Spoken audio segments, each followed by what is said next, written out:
ಉತ್ತರ ಕರ್ನಾಟಕ ನ್ಯೂಸ್, ಇದು ಕನ್ನಡದ ಉಸಿರು.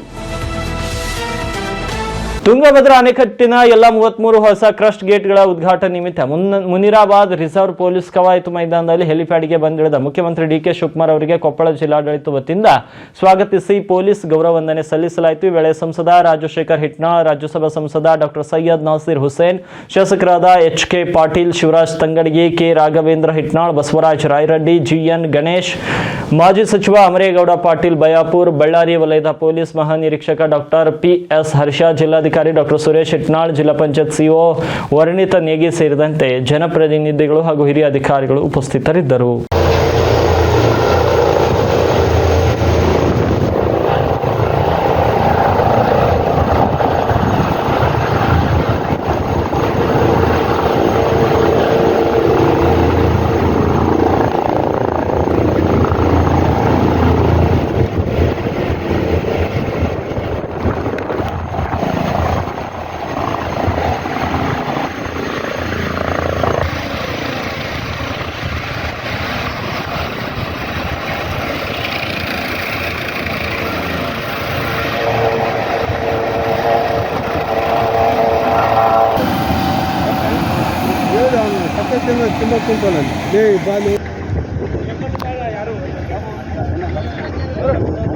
ಯಾರು